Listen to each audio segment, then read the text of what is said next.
The Buffalo Bills' Super Bowl aspirations were crushed yet again by the Kansas City Chiefs. And there were 4 major reasons why the Bills lost to the Chiefs for the 4th time in the playoffs. Oh, the irony. Reason number 1 is by far the most important and leads perfectly into what the Bills need to do in the offseason. Reason number 4, controversial calls. Now, allow me to address the Buffalo elephant in the room, the refs. Now, did the Bills lose only because of the refs? No. Did the Bills lose partly because of the refs? Yes. That said, the 2 plays where the refs screwed the Bills were part of a much larger issue that plagued the Bills all game. On defense, Worthy's catch was ruled complete, even though the ball obviously hit the ground as Cole Bishop nearly intercepted Mahomes. Bishop should have just batted the ball down so it wouldn't have even led to any controversy. If the Bills secondary would have focused on pass breakups, actually, if the Bills secondary could have broken up the ball, then maybe we wouldn't have lost. Now let's talk about that controversial 4th and fail early in the 4th quarter. Allen did get over the line for the first, but the refs ruled him short. Wow.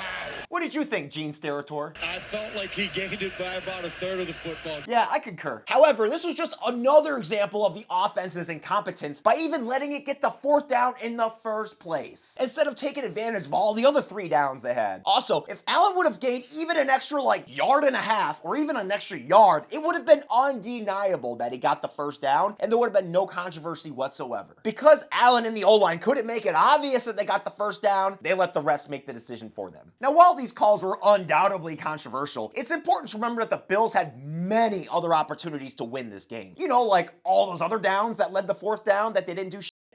Ultimately, they were unable to overcome these calls and make the plays necessary due to the following 3 reasons. Number 3, poor coaching decisions. Some super sus coaching decisions definitely contributed to the Bills' loss. There are 3 main reasons I want to criticize in order of increasing importance. The first is what I just talked about, which was the decision to go for it on 4th and 1 when it backfired on them, which gave the Chiefs excellent field position. For the 2nd time, the Chiefs punished Sean McDermott for going for the tush push on 4th down. The first time was the Bills' first failed 2-point attempt where the Chiefs knew Allen was going to go over the left guard and they completely stonewalled him. Everybody knew he was going to go over the left guard. And also note that Allen looked super flushed as soon as the attempt failed, as noted by the lateral attempt to Samuel that obviously failed. Looked like the 2020 AFC Championship all over again. After the first 2-point attempt failed, the coaches should have pivoted instead of spamming the same move over and over again because it obviously wasn't working. If the Bills would have gone with the run-pass options that they successfully did with Cook and with Allen, then perhaps they would have actually gotten some more 1st downs or even touchdowns. Anything other than a play that screams, we're gonna tush push. The second of 3 boneheaded coaching decisions was not using Cook on the final drive when they should have. Cook was slaying the Chiefs defense all game, and yet the Bills chose not to hand him the ball when they needed to most. Christian DeAndrea from For the Win said, at face value, this looks like a stunning dereliction of duties from offensive coordinator Joe Brady. Cook averaged 6.5 yards per carry, and none of his 3 targets came more than a yard downfield, and most were behind the line of scrimmage. And yet, he managed to turn those throws into nearly 59 receiving yards, which is insane. His extraordinary efforts almost single-handedly kept the Bills in the game. I concur, and we'll add more to the story in the next reason.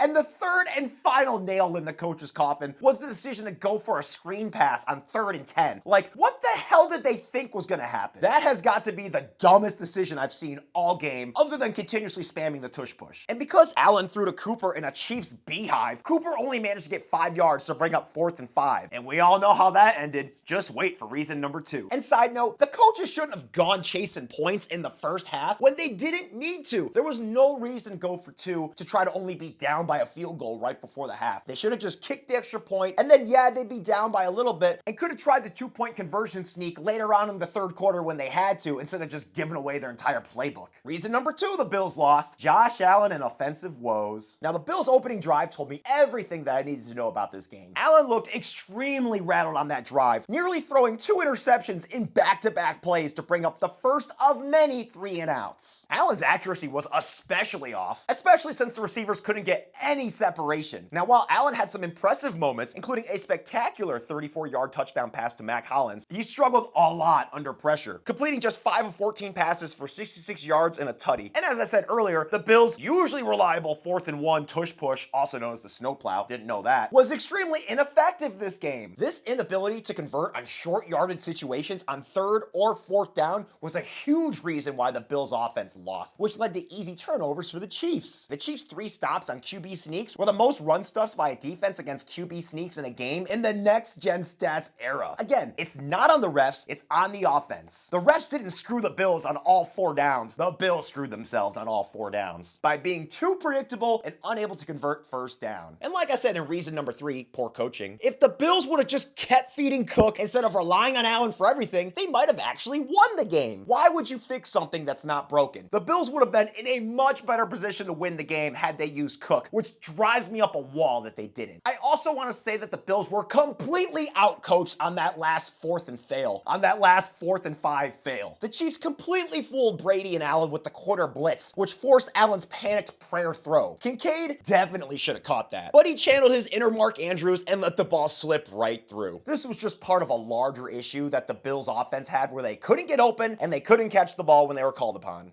Shame. The only pass catchers that had a positive impact on the game were Shakir, Cook, Hollins, and Samuel. Why weren't all 4 of them targeted more often? And where the hell were Cooper, Coleman, Kincaid, Knox, and Johnson all game? The Brady bunch has a lot of questions to answer. Also notice in the Bills' second drive that they could have gone for it on 4th and 5, but because they dug themselves into a hole, they had to go for it on 4th and 5 on the last drive. Kind of ironic, isn't it? And the number one reason the Bills lost is totally obvious. The defense sucked balls. Like the offense, the Chiefs' opening touchdown drive told me everything I needed to know about the defense. Mahomes and Hunt were able to move the ball down the field at will with no resistance whatsoever. You would have thought the Bengals' defense was on the field. The Bills' defense ultimately couldn't stop the Chiefs to save their lives, which led to 4 touchdowns and the 2-point conversion. The Bills' defense literally allowed Mahomes and his offense to walk into the end zone all night, and it was just straight up embarrassing. I'm still getting secondhand cringe just talking about it right now. Mahomes had success against both man and zone coverage, especially man. And the Bills struggled to generate any pressure. Unlike Allen, Mahomes had literally all night to throw, and in the instances where he scrambled, he was able to get the 1st down, no problem. And that one time the Chiefs had to go for it on 4th and 1, Mahomes just scrambled across the line like no big deal. That's infuriating. The Bills defense played man coverage on nearly half of Mahomes' dropbacks, 47.1%, and Mahomes generated plus 19.3 EPA against the Bills in man coverage, completing 12 of 15 for 169 yards and a tutty. The Bills also struggled with tackling, particularly in the case of Bishop, who always seemed to be on the receiving end of a touchdown. And after Benford went out, the secondary was screwed. The Chiefs threw the ball relentlessly in Elam's and Hamlin's directions, and that's when our secondary checked out for the night. Elam was especially negligible, getting juked out every time the ball was thrown his way. Hamlin also showed his lack of speed was a major factor in surrendering yards, and more importantly, touchdowns. Like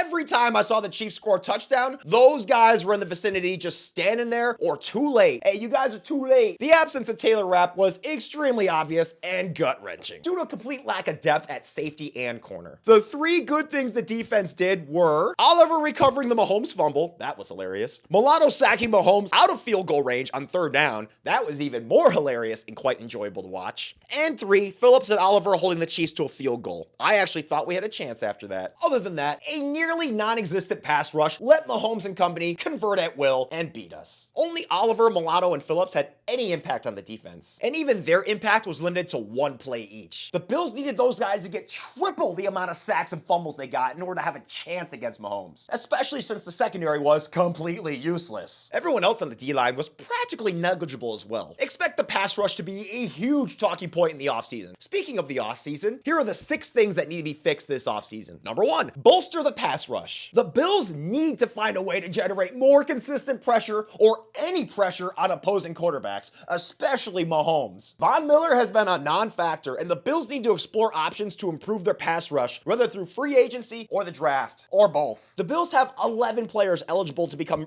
unrestricted free agents, including corner, Rasul Douglas and safety DeMar Hamlin on defense. And like I said earlier, Oliver, Milano, and Phillips were the only ones who put pressure on Mahomes, so it's definitely time to move on from anyone who didn't have any impact on the Chiefs. Number 2, bolster the secondary. I'm sure you guys knew where I was going with that. DeMar Hamlin's lack of speed and Elam constantly getting juked out was painful. The Bills need to find a more reliable safety to pair with Cole Bishop, especially with their concussions going on all over the place. They should definitely consider drafting a corner in the first round like they did back in 2019 when they got Trey White. We need another Trey White on the team like right now, like yesterday, like 5 days ago. And Bean needs to do a little bit better research because obviously Elam and Kincaid were both flops. Man, perhaps they could have actually put Hyde in the game instead of just having him sit on the sidelines in a coaching role. That would have been nice. Number 3, solidify the run defense. Notice the trend here, guys. Defense, defense, defense. The Bills' run defense sucked all season, especially against the Chiefs. The Bills have to fix the run defense. This could involve scheme adjustments, personnel changes, or both. The Bills' D-line struggled all season to make any sort of stops, which hindered the linebackers' ability to make stops themselves. Man, having a D lineman that could force double teams like, I don't know, any of the guys from the 2010s would be amazing. Bills, please bring back the 2010s cold front so we can finally get to the quarterback. Number 4, get a tight end and a receiver who can actually catch the ball, who can actually get open and catch the ball. Catch the damn ball. We need guys who can actually get open and catch so Allen has somebody besides Shakir to throw to. While not as bad as the holes in defense, this is absolutely a priority. Number 5, get somebody on special teams who can actually tackle. While not a major factor this season, it would have helped if somebody could have tackled Remigio like way before he finally got tackled because the dude got insane yardage. It was disgusting. Our special teams looked like So let's get somebody who maybe on defense who can actually make a stop, and so that way we don't give the Chiefs or any other team a short field to work with every single time. Remigio's return set up a very short field for the Chiefs to get a touchdown, which is unacceptable. Oh yes, and number 6, develop a winning mentality. So far, it seems like we've been doing great, winning, and then when we finally face the Chiefs in the playoffs, it turns to and all of a sudden we're like, wow, we can't beat this team to save our lives. And it seems like the Bills have this mentality now where they think that they'll never beat the Chiefs because they're 0-4 against the Chiefs in the playoffs when it actually matters. And I feel like this team is just crushed. So somehow, some way, this offseason, they need to get it together and figure out how to start winning in the postseason so that way they don't become perennial losers and they can actually make it to a Super Bowl before Josh Allen retires. Go Bills!